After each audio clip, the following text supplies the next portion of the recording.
Warning: the following video contains explicit language, which may be offensive to some viewers or inappropriate for children. The content within this video is intended for mature audiences only. Are you ready?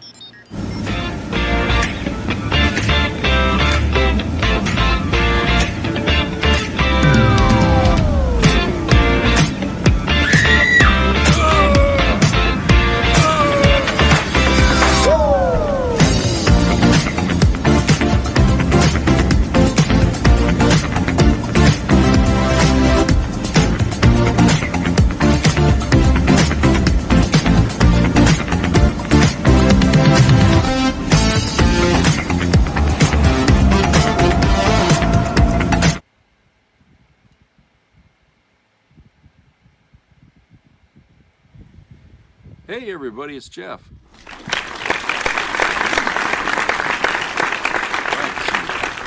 It's really gray out here in Maine today, and it's not cold at all. It's really kind of warm out. The snow is melting and everything, but it's just cloudy. So I don't know if we're gonna get snow or what, but it's just that kind of day here. Maybe it'll get better. Who knows? I hope so. I'd like to have more sun.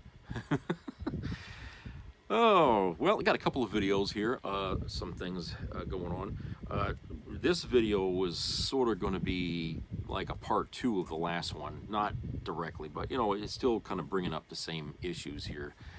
But in this first part, we got the IHIP girls, and they are going to talk about how MAGA is imploding from within, as, you know, people are really getting pissed, you know, around the country that things aren't getting better. They're actually getting worse. And they were promised their things were going to get better if Trump was elected.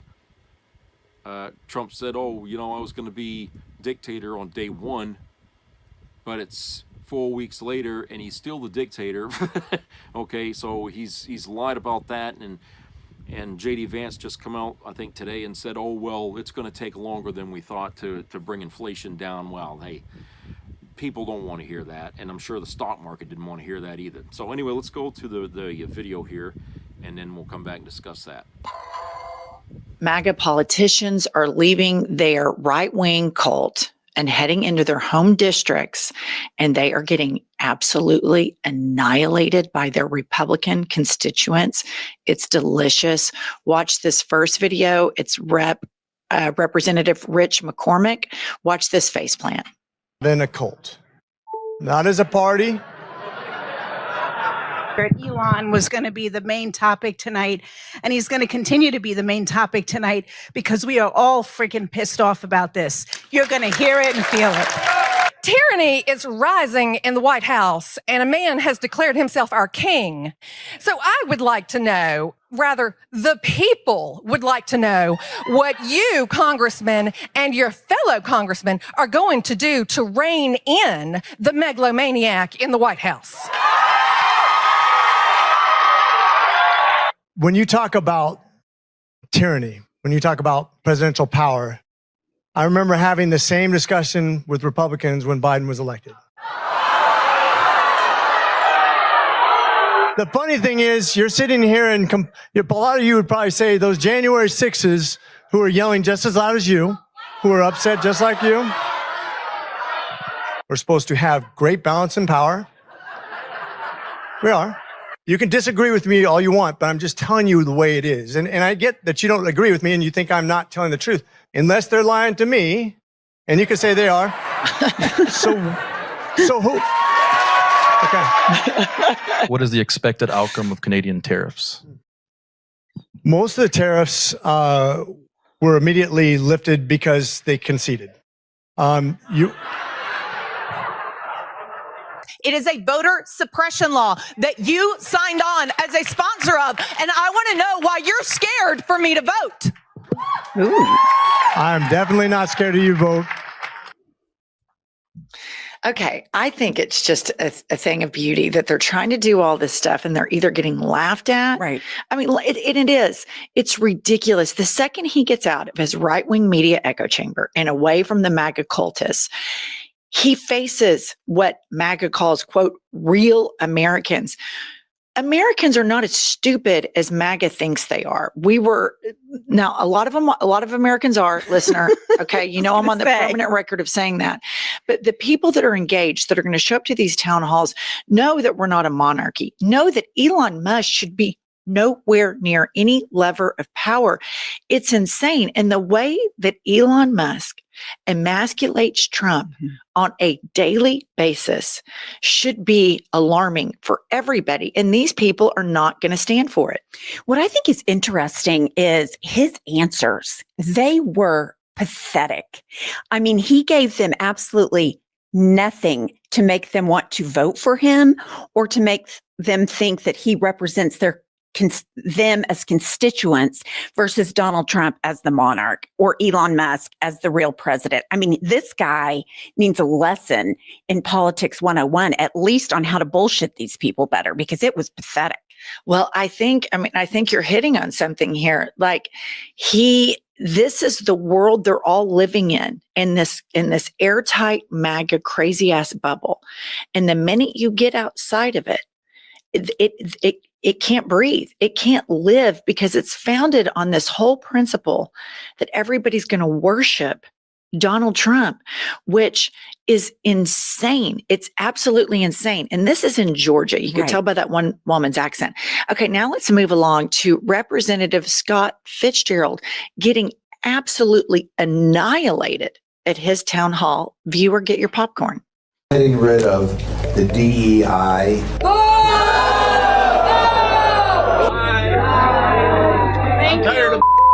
End result of the fraud and abuse that has been discovered already.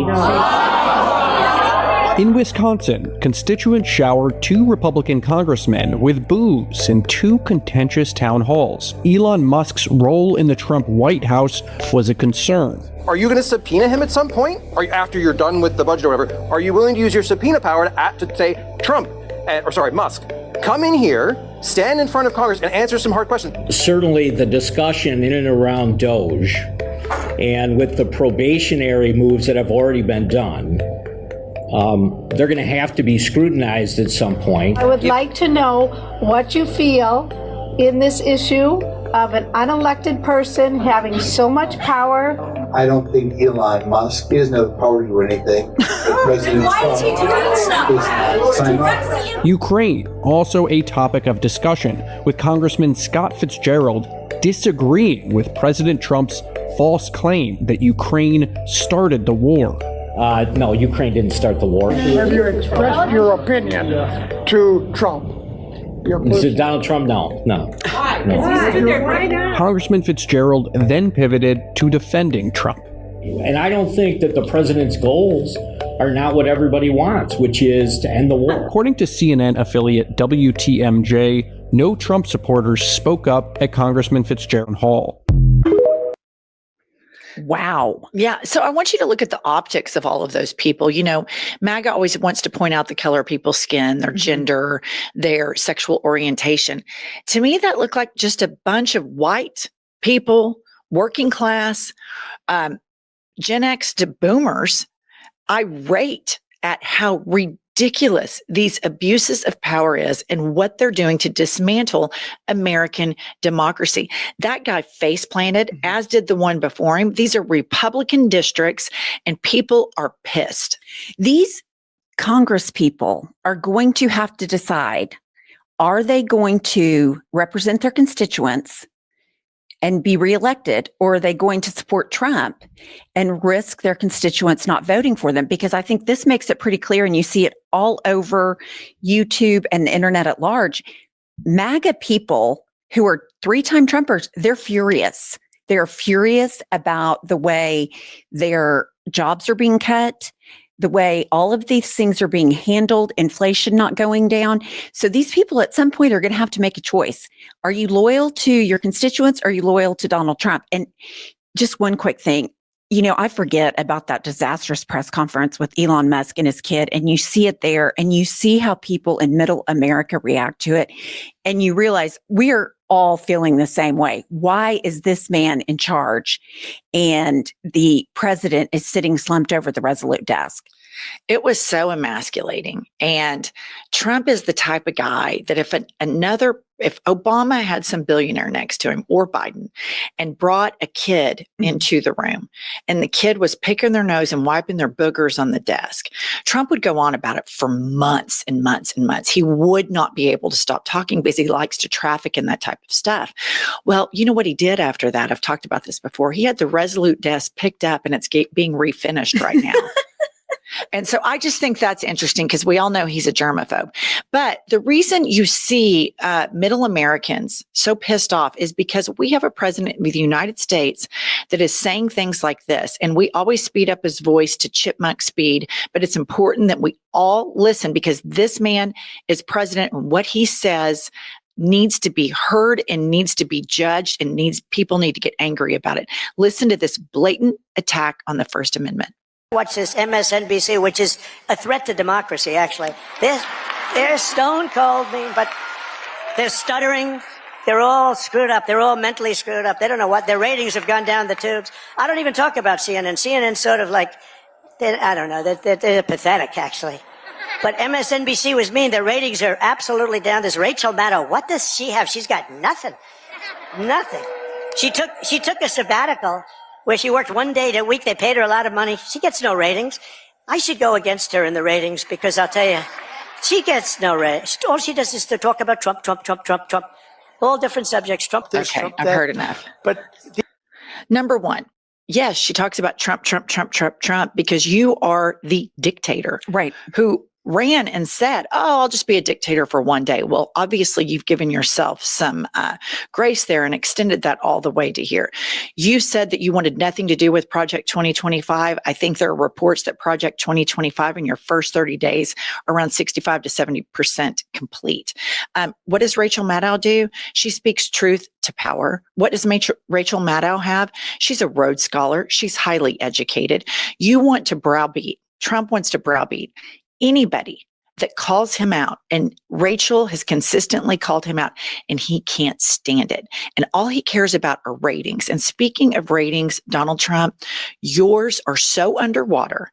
And each and every week, we'll keep reporting on his approval rating because this matters to him. Mm-hmm. He cares. And I know that a part of me thinks, oh, once he gets in, he won't care about his ratings anymore because the fix is in. You can't teach an old dog new tricks. The fix is in. There's no question with all of these appointees, and there's no question that Congress, Republican Senate is in on the fix or terrified of the consequences, not from their constituents, but from the Trump administration. But he cares desperately about being popular. He cares so much about metrics and ratings, and that's not going to change simply because Project 2025 is 70% complete. This man is vapid. This man is shallow. This man is a malignant narcissist, and he cares so much about this shit. He even had magazine covers photoshopped that said that he was the Time Man of the Year when the years that he wasn't, and had them framed and put up in his golf clubs. He will lie about metrics. That's how much he cares about them. Absolutely. Well, he lies about everything. But what's interesting is, like in Russia, the media is all rah Putin because it's propaganda, because that's fascism. You tell the people lies so that they can't think for themselves. He wants MSNBC gone because he wants Fox News, his own propaganda network, to tell people only what he wants to tell them. I mean, it's fascism, plain and simple. This guy is a fascist. Mark Milley said it. We all know it. We've seen his actions. But it is interesting to me that he says, I'd like to go up against Rachel Maddow. You know what? I'd like that too. Do it. I would like you to debate Rachel Maddow. Go on that show. She would eat him for breakfast because, as we've said before, he's not intellectually gifted. She is. He is not an orator. She is. And there's a question about his mental capacity to begin with before you even get into how insecure he is and how you can get him off on a rabbit trail anytime you want. But yeah, he is. If we have learned nothing in the past month, we have learned that he is true to one thing: his narcissism and insecurity, and the overarching is fascism. And this attack in that clip this attack on the First Amendment, this is the most dangerous stuff. This is the most dangerous form of fascism. He doesn't want any criticism of his form of nationalism. And what fascism is overhyped nationalism. What democracy is Rachel Maddow speaking truth to power, independent media like us speaking truth to power. He doesn't want it because he's such a narcissist that it's all a veneer, and any sort of scratch into what he thinks about himself reveals how insecure he is under that, and he can't handle it. So these attacks that he is doing, he kicked out the Associated Press, which they are suing. These are attacks on the First Amendment. This is all a part of the plan. He wants around the clock fluffery and puffery about how great he is 24/7, 365. And I have news for everybody. There is not enough time in the whole conception of the universe, nor enough compliments in everybody's voices that could ever fix this man. This is an incredibly broken man, and I'll leave it to the psychiatrist to completely analyze, but this is not somebody worthy of dismantling all of democracy for. This is utterly insane. I want to remind everybody, he's not a spring chicken. Make sure you subscribe to our channel, and we'll see you guys later today.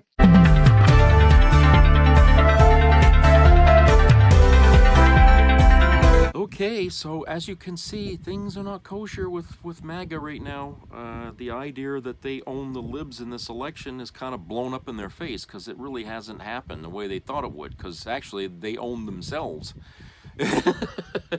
You know, Trump owned them, actually. I think is the better way to say it, to look at it. MAGA didn't own anybody. We're the ones, the libs are the ones kind of sitting back watching the house burn that they set on fire, and we're like saying, you know, we knew this was going to happen, you know, and you know, it's sad, but you know, we're all suffering here for it. But you know, Trump does really care about ratings, about his image in public. He really does. I mean, it matters a lot. Okay, we saw that last year. You know, it was easy to goad him into doing things. Like, he didn't want to debate Kamala Harris, but she kept at it and kept at it, and pretty soon, okay, you know, against the better judgment of his campaign advisors, he went ahead and debated her, and he flunked, as everybody knew he would. He blew up, he lost control of himself, and everybody laughed. So that really pissed him off, and he didn't like that. I mean, it was the same thing before, how Barack Obama insulted him at a dinner there in somewhere at Washington, D.C., and kind of put the spotlight on Trump. Trump didn't like it, and then that was soon after that he decided he was going to run for president. Okay, that's what got him pissed. So yes, image. He's easily embarrassed, okay, by people laughing at him. When people are laughing at him, you don't like that. That's something a narcissist can't take. Okay, people like that, they don't like that. They want to be the one to pick on others. Okay, but you know, to see, you know, people, you know, it would be funny to see him and Rachel Maddow getting into it, because he simply would not listen to her, and he'd probably insult her in every damn way he could think of, you know. But the fact that he brought her name up would show just that he is listening. He does watch her show, okay?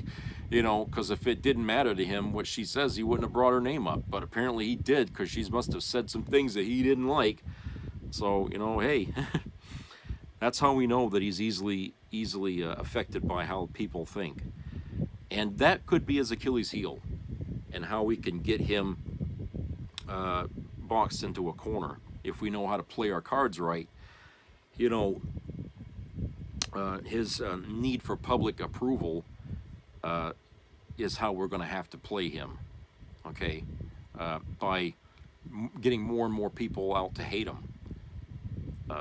That's because, you know, Elon Musk, like I had said in the previous video, is his lightning rod, and it ain't working. In case you didn't notice, when you looked at these those you know, these meetings and stuff that people are getting mad at, they're still looking at Trump to fix things.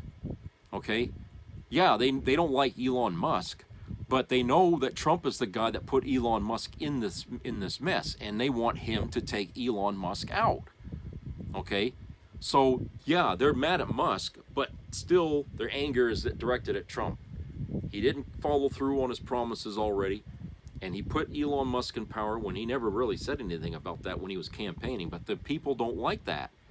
So as mad as they are at Musk, they're still madder at Trump, because they know without Trump, Musk wouldn't be standing and getting into people's private data, you know, and, you know, getting rid of government employees. Okay, they know this. This was a guy who wasn't even elected into this position that he's doing all this government work, okay? And yet Trump's allowing this to go on, so they know it's Trump that's the fault here, you know? So this lightning rod that Trump thought Musk would be is not working, and I don't know. I don't think Musk is going to be allowed to stay for much longer. I mean, if the backlash continues to grow against Trump, he will get rid of Musk. Okay, I predict that's going to happen probably before the end of the year. He's going to say, okay, goodbye. You know, this didn't work. What does that mean for Doge? I don't know. He'll probably just throw somebody else in that position. Maybe he'll find some other asshole there like Musk to sit in there. It doesn't mean things are going to get better. It just means he'll replace heads. Okay, but because, like I said, that's really how we have to get at him. Is that people in MAGA are going to have to watch Trump do all the things they didn't think he was going to do, and they get madder and madder. So Trump is actually the architect of his own demise. Okay? He can't help himself. He couldn't do it the first time. He couldn't make himself loved the first time. They hated his guts by the end of his first term, and Biden won by a fucking landslide. Okay? But because we had it so good under Biden, people thought it was okay to put Trump back in there, right? So when we did that, now people are right back at square one again. We're getting pissed, we're getting angrier, and we're only 4 weeks into the presidency. So he may not even make it. You know, the pressure of all this shit could just do him in physically. I mean, he could keel over, you know, from all this stress here of his failures. You know, not that I'd shed any tears over it. You know, here's something here I want to bring up. You know, and I've been thinking about this all fucking week, or last week, or whatever. We got in every elementary to high school, you know, school. I've seen this in certain classrooms. They, you know, if you go into a classroom, you might see pictures of all the presidents we've had in the United States. Okay, and I seen that when I was growing up in school.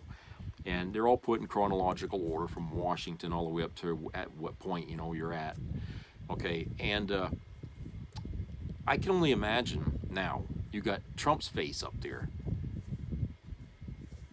Not once, but twice. Okay, you got him before and after Biden. Listed as the 45th and the 47th president, if I'm right here. And I'm thinking, you know, he don't really belong there in that list of presidents. And this is the reason why I think that. All the presidents that came before Trump and Biden, okay, all of them had one thing in common. They respected the system of government. I mean, Nixon, okay, we'll just table that, you know. But for all the other presidents we've had, they all respected the democracy that was in place, okay? They accepted that they got elected, and when they got voted out, they accepted that. Had a smooth transition from one to another, okay? They weren't happy about it. Nobody ever is when they lose. But they didn't make a fucking issue out of it and try to overthrow the next sitting president, okay? So they all had a respect for the way the government is designed to work. I can't say that about Donald Trump. I can't. From day one, in his first fucking term as president, he sought to dismantle that system because he wanted to be the only voice in the room, essentially, to say this is going to be and this won't be.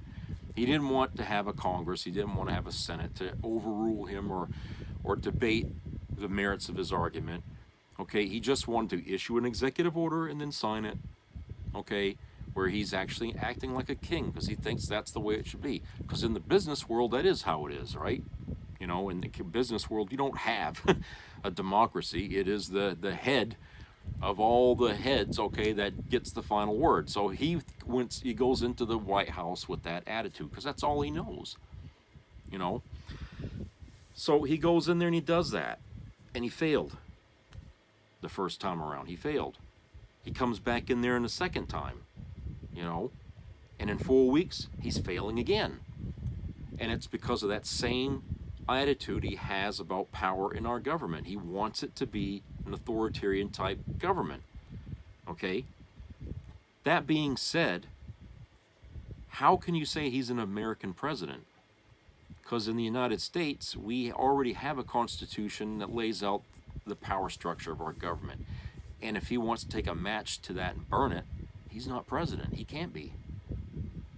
What he is the first authoritarian leader of the United States of America. He's not a president. You see what I'm getting at? He doesn't fit into that. You know, it's like a square peg trying to be pounded into a round hole. Okay, it's not the same.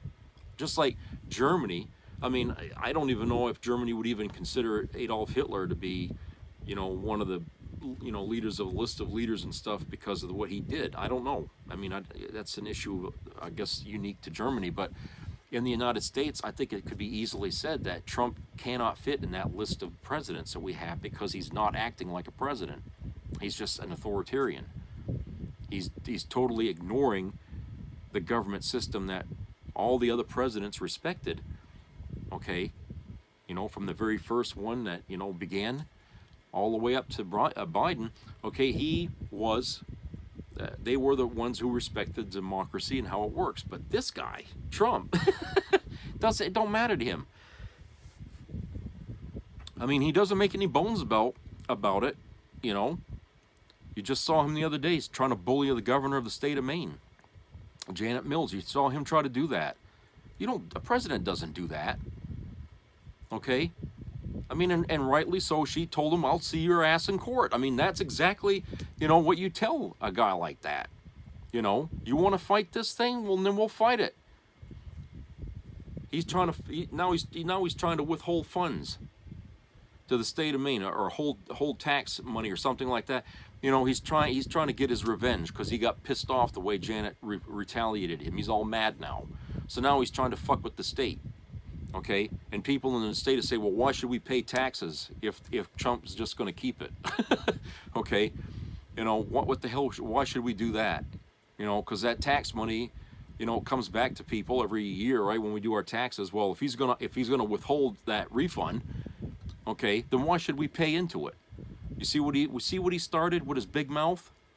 There was no problem before until he opened his yap and he started rattling his nasty sword. That's not a Democrat or a democracy. What he's doing is not acting in a democratic fashion. It's authoritarian. Okay, it might as well have been Putin standing there saying that shit to Janet Mills. Okay, same fucking thing. And Putin, he's not an American president, right? Okay, and he's not we wouldn't consider him to be, you know, a person who believes in democracy. But, you know, so why should we say Trump is a president? Okay, because he doesn't act like one. His name should not even be included up there in that list of presidents. He can be included in the list of leaders in the United States, along with everybody else that's been a senator, or congressman, governor, or whatever. But he's not a president. He's not a president. Okay? So I think people, I mean, I know there's no way I could get any school in America to take that fucking head down off of the wall if it's up there now. They're not going to do it. So I'm saying to everybody going to school, listen to what I'm telling you. If you see that face there, you take it with a grain of salt. He's not a president, okay? Even if the teacher tells you you're wrong, hey, that's their opinion. You have yours, right? That's a matter of opinion. There's no right or wrong there, okay?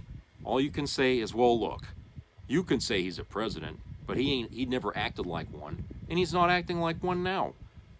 He's not a president as far as I'm concerned, because all these other names and faces up here, they knew how the system worked and they respected it. Okay? But this guy don't. That makes him unpresidential. So, anyway, that's I don't know, that was a big fucking thing about that. But anyway, let's go to a commercial break and return for the second video.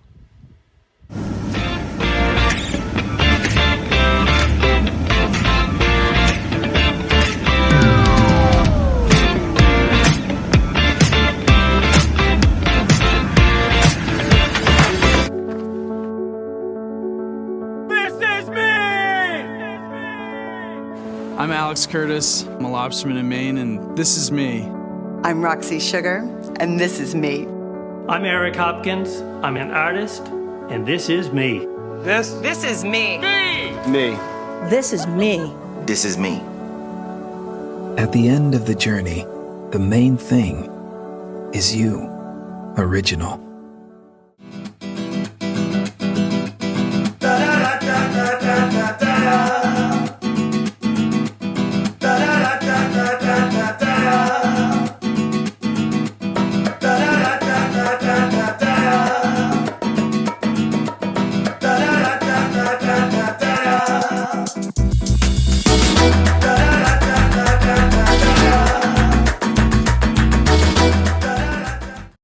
Watching the power grab and illegality going on in Washington, it's easy to feel helpless, like there's nothing you can do. Don't believe it. Every state has laws protecting your data online. The penalties for violation are civil and criminal. Elon Musk and his tech bros are not above the law, and a corrupt president has no ability to pardon state crimes. Elon Musk has gained access to sensitive personal data on millions of Americans, including social security numbers and bank information. President Trump says he wants Musk to go even further. Take action. Contact your state's Consumer Protection Agency. Contact your state attorney general. If your social security data has been illegally accessed, you have rights. No one elected Elon Musk. No one elected the tech bros following his orders. They have no special status under the law. You have rights. Use them. Don't let the bastards get away with it. Now, you guys know I love to gossip, right? Yesterday, Elon Musk sent out an email to all federal employees demanding that they respond to his email with 5 bullet points of things they did throughout the week. And if they didn't, they would be fired. Well, it turns out Elon Musk's baby mama dropped some bullet points of her own of how inefficient Elon is as a father. She's not going to be ignored, Elon. Let's look at the party of family values. So she sent him a picture after she gave birth because he obviously wasn't there. And he responds with, "All well?" That's all you gotta say? She goes, "He's perfect." And in true business email fashion, he responds with, "I look forward to seeing you and him this weekend." In another text message, which I'm assuming came about because he wouldn't claim her or the baby, his excuse was that I get credible death threats every day. I'm number 2 after Trump for assassination. Wake up. This is not the time for sentiment at the expense of safety. If I make a mistake on security, blank will never know his father.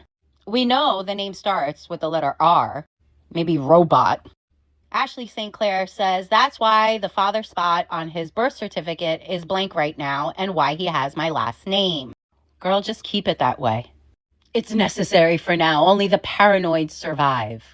Let me get this straight. Your life is so in danger, but you parade your other child on your shoulders everywhere you go. Do you not like that one? Or do you figure, I got like 13 of them? In another text, she shows she sent him a picture. He responds, "Hi, cutie."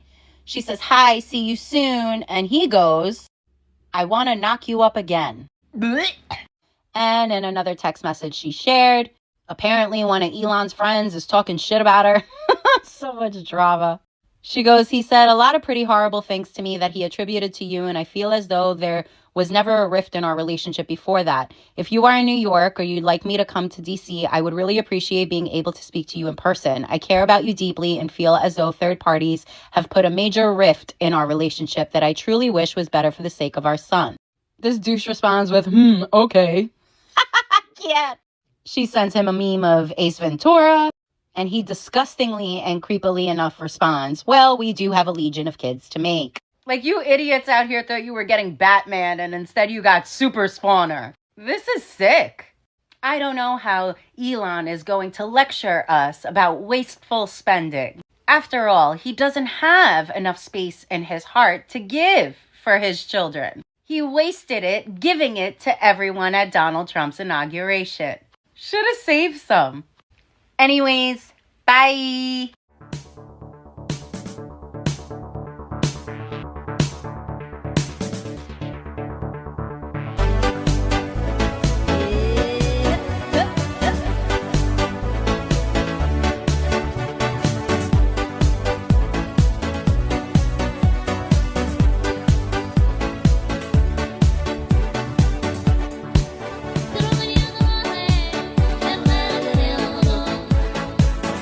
Did you know that baking soda and ice cold water is the crucial secret to reach firmness? Just go to the kitchen and do this before going to bed.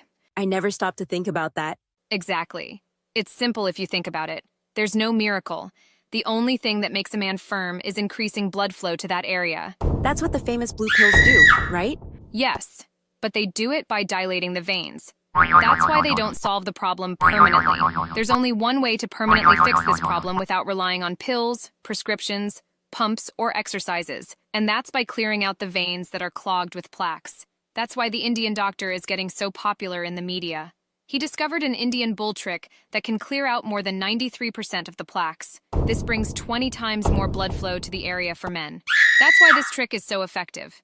A top research team at Johns Hopkins University investigated and confirmed that this trick works for any man, regardless of age. There are already over 62,000 men in America alone who have permanently reversed the problem. When I saw that I could get firm again without taking any pills, I couldn't believe it. It had been years since I was able to perform. For over 6 years, I couldn't stay firm. My marriage was terrible, and my wife left me, and we got divorced. That's when I found the Indian bull trick recipe, and I still can't believe I'm firmer than when I was 18. Now I'm dating a woman 20 years younger than me, and she's very satisfied with my performance. That's incredible. I told you it's something innovative, and it's been proven to work for any man. I'll leave the link to the free class here for anyone who wants to see it. So, click the button below and watch the free video with the full recipe. But why isn't anyone talking about this in the media? This trick was recently discovered, and since it was found, blue pill sales have dropped by over 60% in India. The industry is very worried that this natural trick will become popular in America. That's why they're doing everything they can to keep it from being publicized. This free class has already been taken down twice, and it's close to being taken down for the third time. And this time, it looks like it will be permanent. So this could be the last chance for those who need to see this information. Click the button below and watch the free class with the complete step-by-step guide. Let's go. I knew it! Thank you, Dad! You're a fucking traitor! Traitor! Traitor! You're a traitor! Traitor! Traitor! You're a fucking traitor! Traitor! You're a traitor! You're a traitor! Fuck you! Fuck you! Fuck you! Be a part of the entertainment value of a lifetime.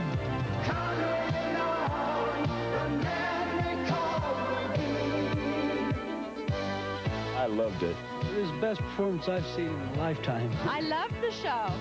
I liked it very much. He's a very entertaining man. It's well worth the money. Now appearing in Charlottetown, coming to Halifax November 6th to the 18th, and St. John November 20th through the 26th.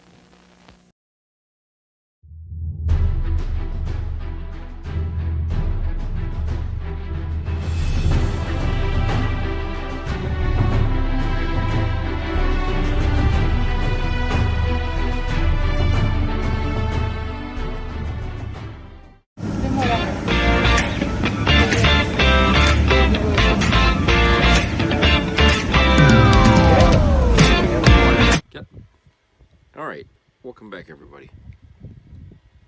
Okay, our second video is from the Rational National. And they're going to be talking about Senator Bernie Sanders. Apparently, the last few weeks, he's been really busy. He's been doing what they call a Fight the Oligarchy tour, where he's trying to drum up, a grassroots movement in this country. Probably, in lieu of, the midterms, trying to get a base going here, get people together, get them organized, okay?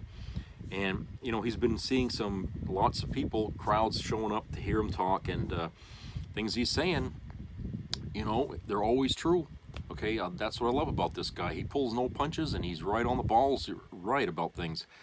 Problem is, the oligarchy don't like that. And that's why, he'll never win a presidential bid in this country, okay? No matter if he wins by a landslide, they'll find some way to kick him off the fucking seat anyway, okay? But he's right, and anyway, we'll just go to the video here, and then we'll discuss this on the other side, so let's go to that.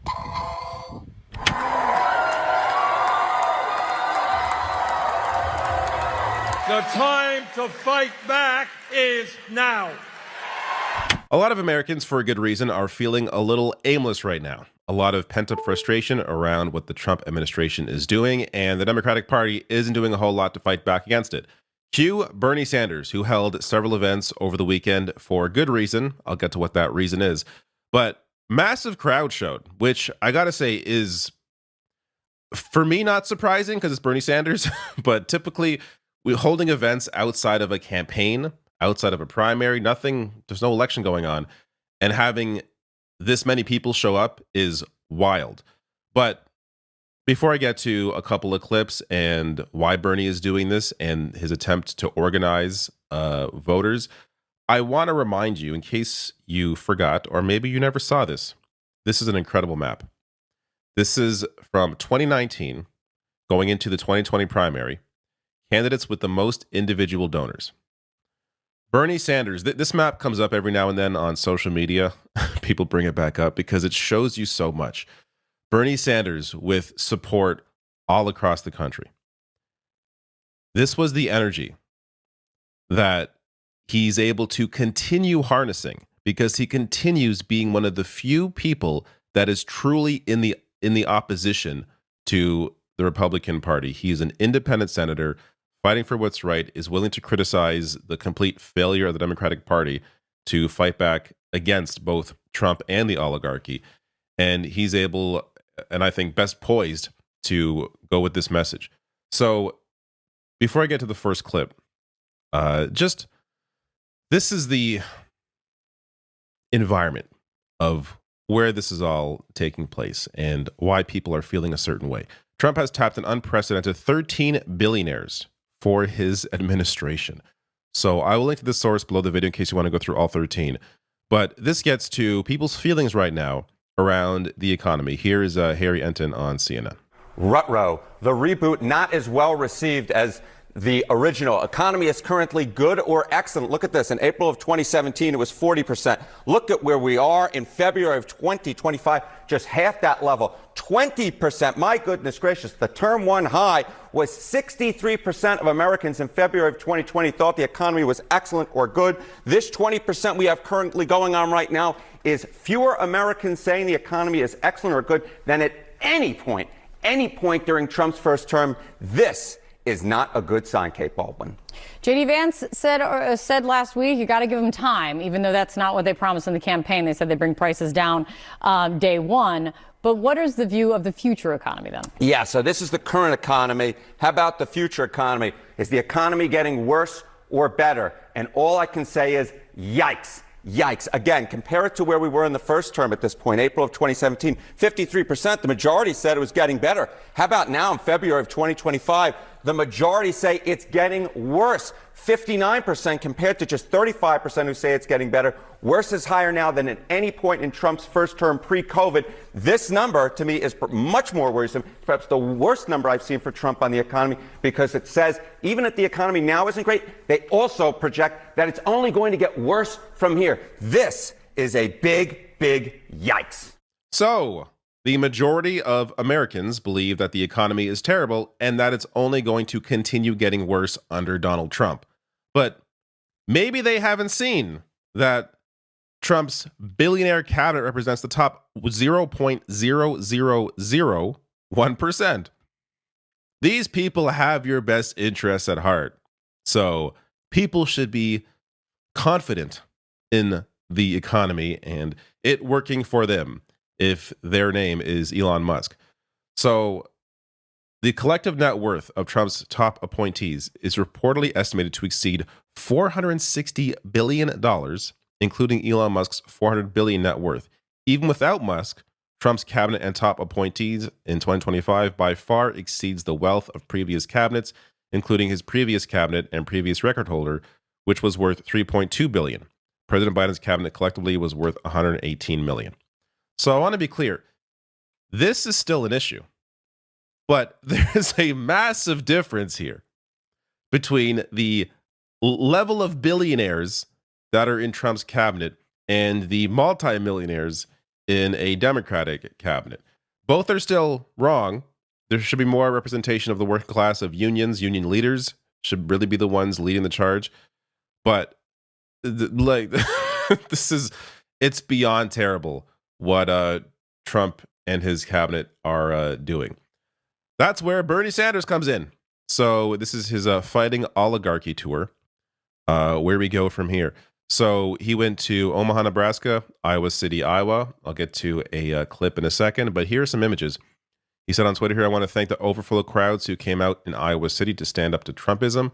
Together we must say no to oligarchy, no to authoritarianism, no to massive cuts in Medicaid, and no to huge tax breaks for billionaires. Check out this crowd. And then the overflow crowd, which is a little wild. That there is even an overflow crowd. So let me get to a clip. This one is from Nebraska, but I'm going to get some more data around just how crazy these crowds were in a second. Trumpism will not be defeated by politicians inside the D.C. Beltway. That is not going to happen. It will be defeated by millions of Americans in Nebraska, in Iowa, in Vermont, and all over this country.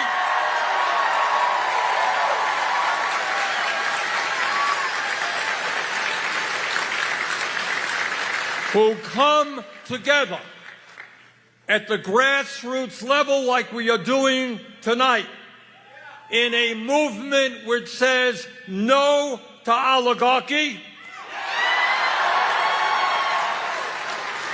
no to authoritarianism, no to kleptocracy,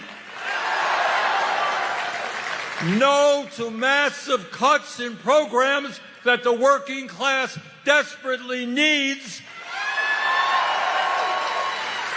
and no to huge tax breaks for the billionaires and the 1%. So you see there, Bernie acknowledges that this is not going to be stopped by people within Congress, but it will be stopped by a movement of regular people who stand together. And he goes on, as I'll get to later, to sort of give an idea or discuss an avenue for where at least these people should go. And you can, as I'll discuss later, you can kind of see what he's trying to help create. But Faz Shakir, who has worked with Bernie for years, says this is a first in many ways. We had two different large flow crowds in Iowa City. One of those overflows was so large that it was bigger than the original theater he came to speak at.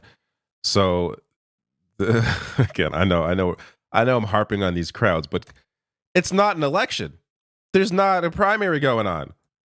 This is just people coming together that want to see Bernie Sanders, but there is this desire, this pent-up energy that people are trying to find a place to put.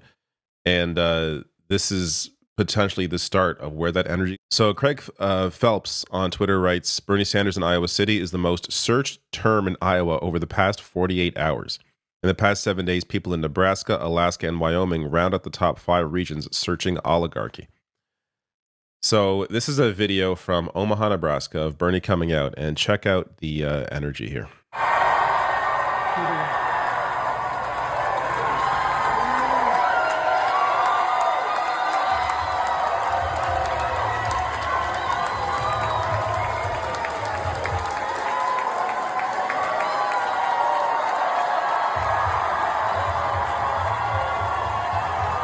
So they were originally going to be in a union hall, and then so many people signed up to come to this that they had to change venues. Now, Warren Gunnels, who also has worked with Bernie for years and years, writes here, what's amazing to me is Bernie did this after a marathon session in the Senate that began at 7:11 p.m. on Thursday and ended at 4:37 a.m. on Friday, voting on over 25 amendments during that time, getting home at 5:15 a.m. and taking a 1 p.m. flight to Omaha to give this speech at 6:30 p.m. I continue to be shocked at how Bernie Sanders is able to find this energy. I put a video together in a day and I am exhausted. Now, I also have a young child. That's part of it. But Bernie I don't know where he's able to get this energy from, especially at his age. But like no one at any age can usually operate this way. It is just wild. I hope he's also taking care of his health. Like, don't push yourself too hard, Bernie. Make sure you're eating well and eventually getting the sleep you need, because you can't keep operating this way. But it shows you how much he cares about this. In these times, writing here, Trump is already planning colossal tax giveaways to corporations and billionaires. So this gets to a big piece for why Bernie is giving these speeches. In Trump's 2017 Tax Cuts and Jobs Act, the law delivered a tax cut for the richest 0.1% of Americans that was 277 times larger than the one teachers and firefighters got, nearly doubling billionaire wealth in this country and spiking inequality. Meanwhile, corporations got a 40% discount on their taxes, which they used to send record stock buybacks to their wealthy shareholders and pad their profits while they overcharged consumers on everything from gas to groceries. And that worked so well for them that they plan to do this again. So Republicans plan to give the richest Americans a fresh round of individual tax breaks, slash the corporate tax rate yet again, and cut taxes on capital gains and dividends, which would let their Wall Street friends keep even more of their winnings when they sell a stock or are showered with dividends. I don't understand how empty you have to be as a person for this to drive you. Imagine already having all the money in the world. All the money you wouldn't be able to even spend it in a lifetime, in 100 million lifetimes. But you want to continue doing it again. You need more and more and more and more. While on the other side of that, budget cuts for programs that Americans who are nowhere near your sort of wealth and power and privilege, you want to cut programs that they need to survive. So, of course, including things like Medicaid and SNAP, which helps more than 42 million families afford the groceries. This gets to Bernie Sanders, why he's here, and what he wants voters, specifically in these areas, to do.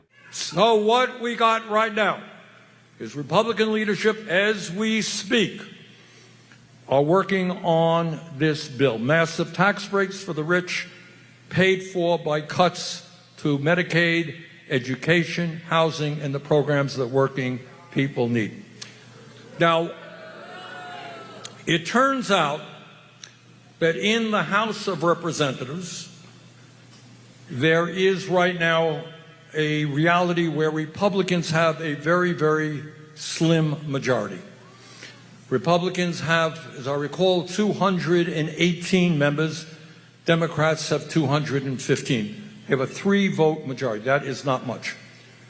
If 2 Republicans go to the Speaker of the House and say, Mr. Speaker, no way am I going to betray my constituents. No way am I going to make massive cuts in Medicaid and other programs to give tax breaks to billionaires.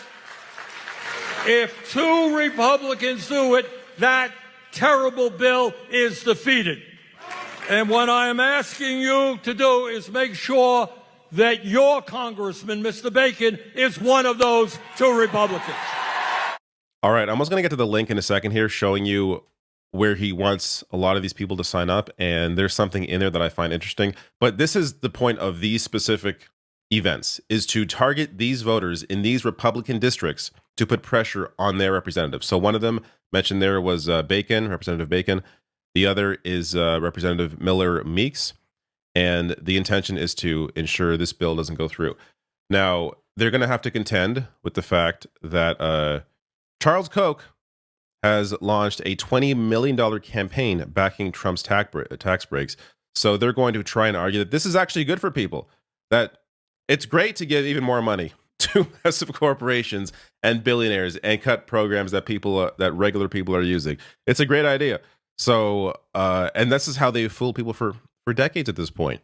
I mean, the amount of money and time through avenues like Fox News, AM radio, since the 1980s, this is what has slowly turned conservatives into these complete lunatics who have a hard time even understanding what reality is, because they have been so conditioned to believe this trash that at some point these billionaires are going to help us. And oh yeah, it's the Democrats that are the elites, only them, not the billionaire cabinet that Trump has. It is just insane.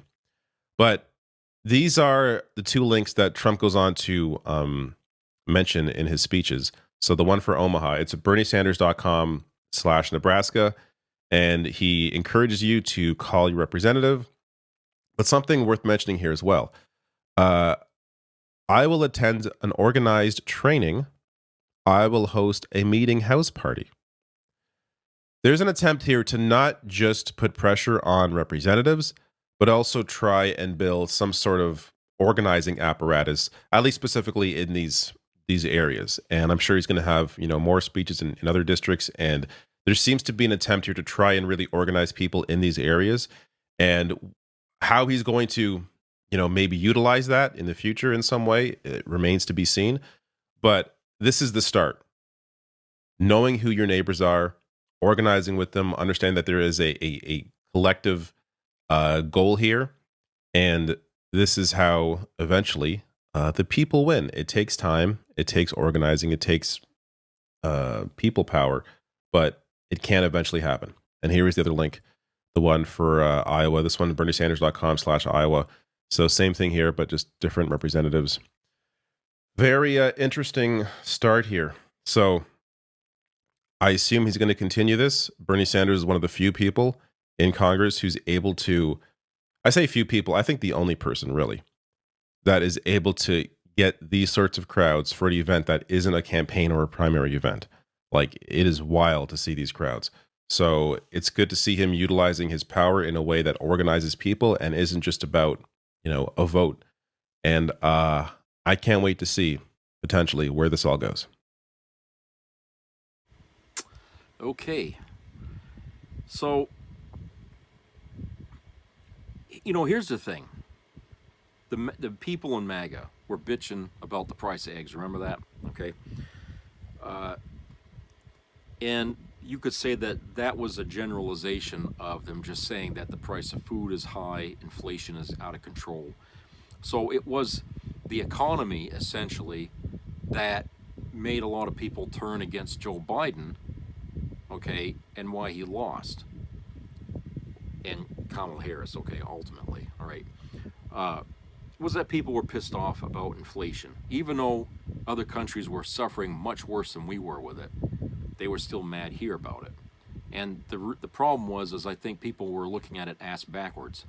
It wasn't so much the inflation, it's the lack of wages, the money. No, people weren't making money enough in this country, okay? And there should have been more bitching about minimum wage increases, okay?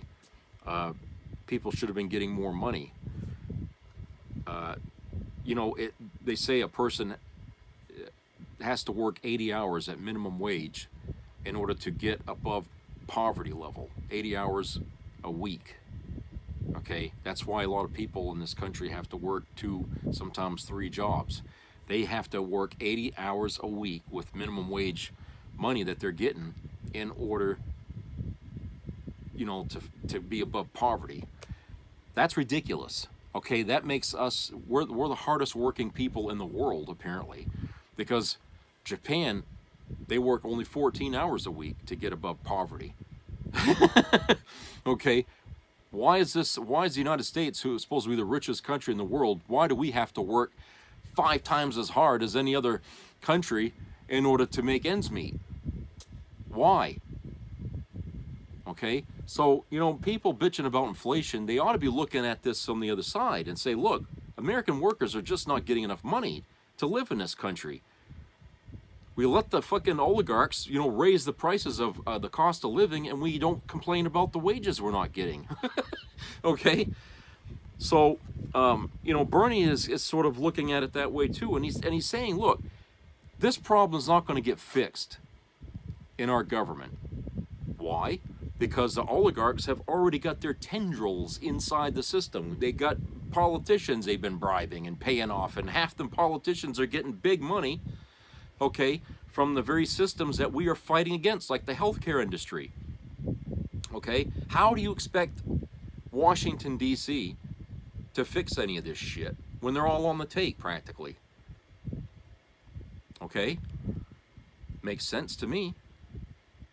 You know, we keep electing every time we elect a candidate. We never really wonder, where are you getting your money from? Why does it cost so much money for a person to get elected president in this country, and where's that money coming from? We don't take and stop and think about that. You know, instead, we just get all wrapped up in the hype, in the debates, in the ridiculous issues, okay? And we forget about, well, you know, hey, this is one of the richest guys in the country running for the office of the president. What business does he have to sit in the White House? You know, that would be like a step down from, you know, from where they were. So why are they so interested in getting there? Well, you know why? Because he's a friend of the oligarchs. He promised them big tax cuts, and you know they're going to get that. No matter what Democrats try to do here from here on out, by the end of this year, those fucking tax breaks are going to get renewed. Despite the threat of a government shutdown, despite everything that's being said, they're going to get it. Because, you know, we're simply outnumbered. You know, we can't fight the powers that be that have all the wealth of this country in order to work in our favor. Okay? We can bitch to our representatives, our congressmen, our senators. We can bitch all we want to them. Call them up, pound the fucking pavement, send them letters, you know, emails, whatever. They don't have to read it. That gets filtered through their secretaries. They don't see that. Okay? So we know what's going to happen. I know what's going to happen. I'm not going to delude myself in thinking that, oh, all of a sudden people are going to do the right thing. They never do. Why do you think Trump is sitting in the White House right now? It was so obvious he shouldn't be there, but no, let's go ahead and put him in there anyway, because we can't have a black woman as president. Okay? No, so this is why I'm saying that, you know, this is what Bernie is fighting against. It's a big fucking job, okay? He's not picking on something that can be easily knocked over. This has been a lifelong quest of his as a senator, okay? And from when he started up to now, his whole life he's been trying to fight against the rich in this country because they're owning too much of America, okay? They own too much of our government. They have too much say in what happens in our government. And that's what's corrupting it. That's what's making our democracy dysfunctional. That's why we've lost it. Okay? That's why we've lost our democracy, is because of all that rich and wealthy people who don't want to pay their taxes, have rather not pay a dime if they can get away with it. Why do you think they've laid off over 7,000 IRS workers? Well, it makes it easier for the rich to get away with tax fraud and shit like that when there's nobody there to go through their records. All right? It ain't got a damn thing to do about saving money.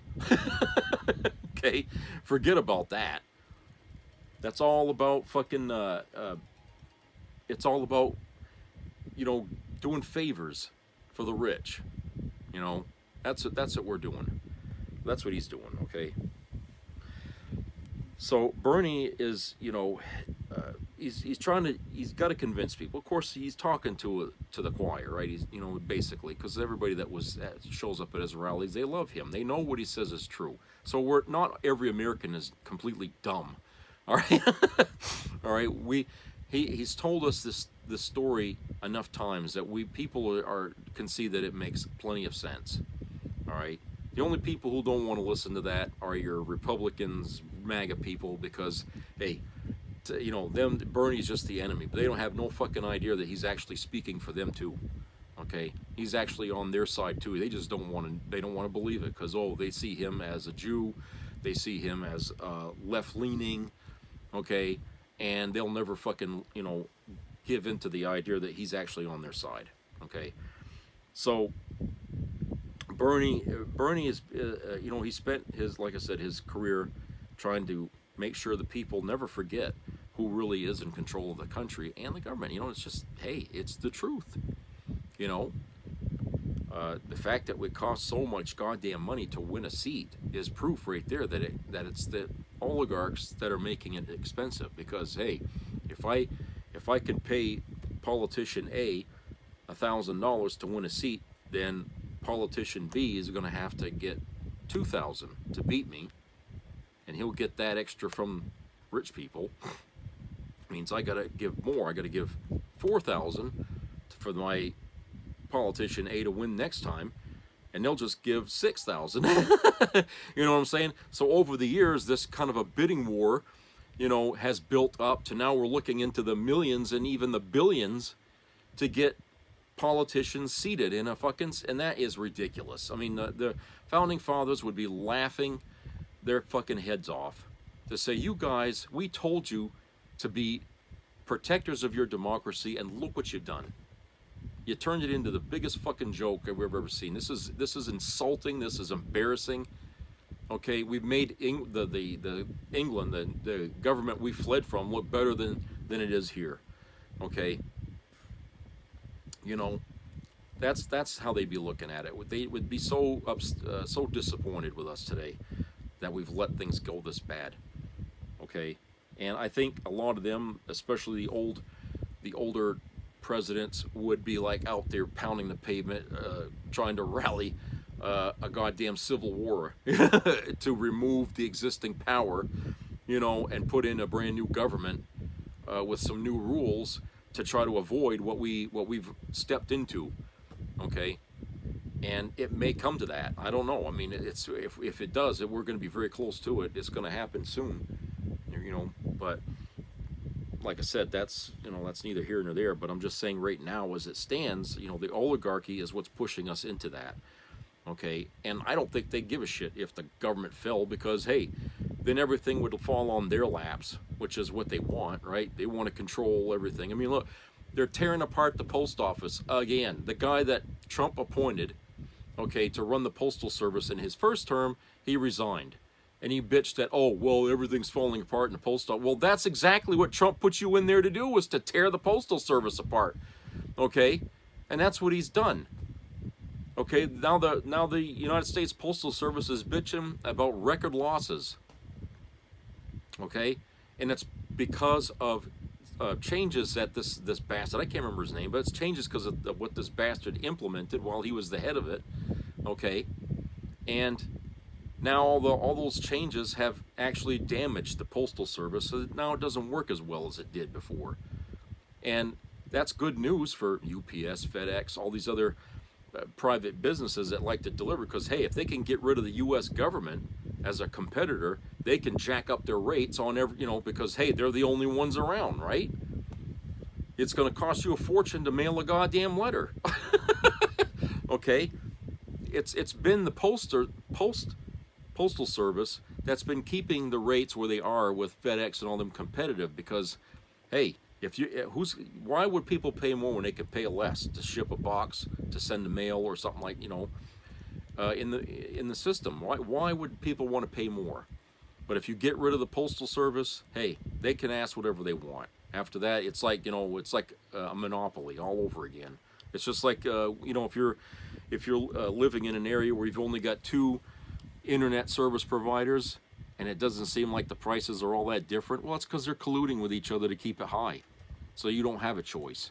You know, you're either going to take one or the other. You know, if you don't like us, you can go to them, and you're still paying through the nose. Okay? So, yeah, I mean, that's what they're going to do. And right now, you know, it doesn't look good for the Postal Service. I don't know what they're going to do. I really don't. But it's sad to see that this is, you know, this is where we are.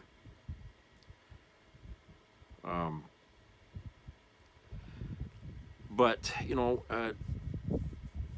it's going to take a grassroots movement for sure to do something against this oligarchy ship. You know, it's really up to the politicians. Are they going to be willing to say no to more bribes, to say no, you know, to the lobbyists that come to their doors? I mean, are they really going to turn away the money after they've been taking and taking and taking for all these years? I don't see that. No. And here's the other part. If, let's just say hypothetically, one day they do, somebody says, okay, no more lobbyists. Anybody caught taking money from some corporation, you know, you're going to get ejected out of the Senate or out of the Congress. If they implemented that, I don't think anybody would want to be in politics at all. Honestly. And I think for the first time in American history, we would actually be going back to the way we used to select our representatives back in times before we had big business in this country and all that. We would be actually going back to the days where people who wanted to represent people were put in these positions, and they actually did exactly what they were put there for, and they weren't being bothered by goddamn briefcases of money coming in the fucking office door all the time. You know, so you could actually trust your politician to do what he was put there or she was put there to do. So that would be an interesting development, but what are the odds of seeing that happen in our lifetime?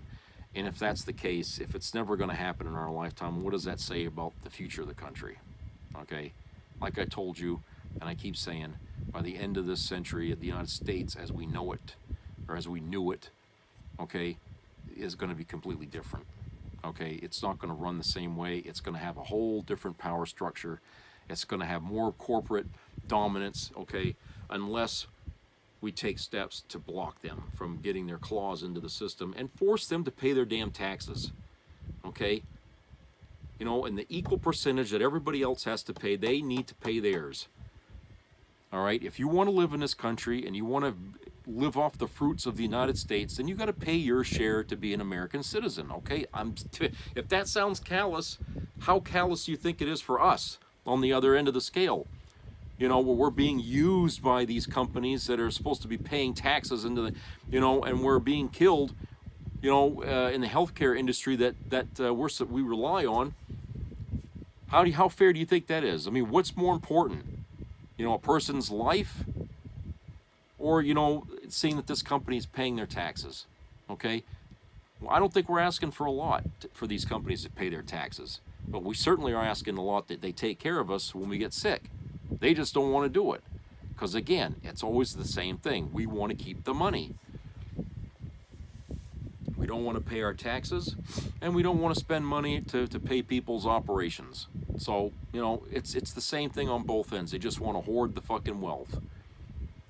And like I said, if you're an American company and you're here, you should be forced to pay whatever is, you know, and if it doesn't add up, if it doesn't show that you're paying, okay, then there should be fines levied on these. And I'm not talking like, you know, a couple of bucks. I'm talking millions of dollars in fines. And you got to pay the taxes you owe us. Okay? I mean, if you start doing that, I think you'd see a lot of businesses simply stop dealing with politicians. Okay, especially, you know, when they're finding out that they're not getting their way anymore. Okay, that would be a good way to stop that. You know, bribery and all that shit. You know, when they find out the government actually is coming after you, and there ain't no way you're going to stop it, okay, then it would do no good for them to try to bribe anybody, because it's not going to help them. So I feel like that's something that, you know, America has to do it. Bernie Sanders, I mean, he's not going to say it in the way I just said it, but he's, what he's talking about and about how we ought to deal with that is certainly, certainly how you could go about doing to accomplish his, to rectify his concerns, and that's, that's why I wish more people would stand up for him, but. I mean, there are. Okay, I'm not going to say there aren't. There's a lot of people out there that can overlook whatever the Republicans want to throw in your face about Bernie Sanders, okay? There's nothing wrong with the guy, all right?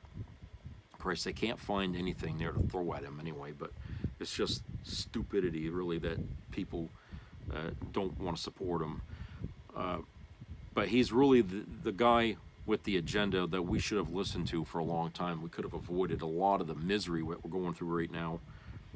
If people would have just gave him the benefit of the doubt and said, well, look, okay, what he's saying, we can't find any flaw in it. He's right. These things are, what he's talking about are happening every day in government, and people let it go. The press is not there really talking about it, and there's a reason for that too, because they don't want to draw attention to it.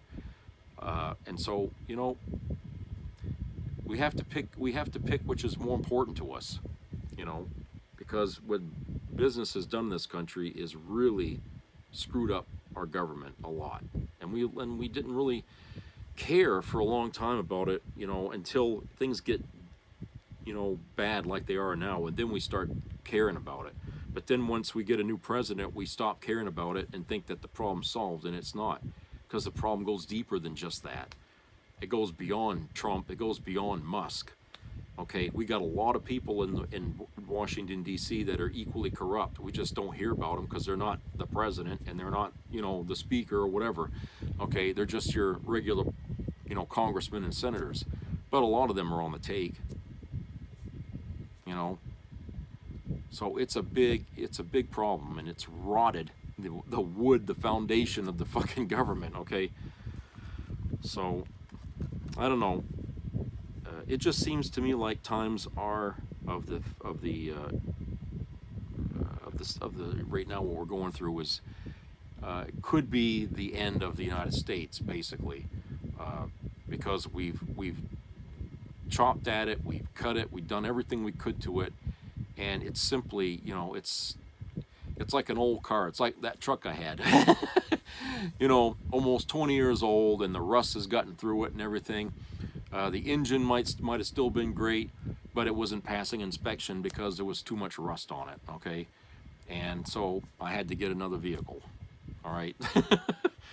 And that's kind of where the United States is, okay? It's in that same kind of condition, it's all rusted, the motor might be working more or less, but, it's on its last leg, and it's time to start looking to replace it, because really it would be easier, I think, in some regard, to simply replace what is with something newer, because then we could start fresh and put the protections in place before anybody could get their dirty little fingers into it and stop it from happening.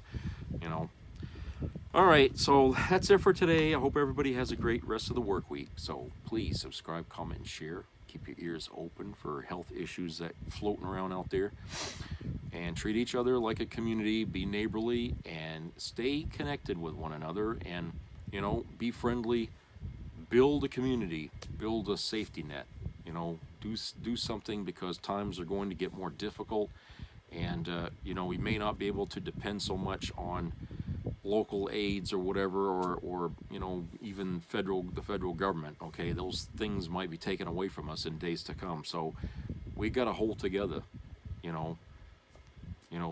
Like they did out in California there in the fires. You had people working together to try to stop the fire. So anyway, let's try that, and then I'll talk to you guys later. So take care.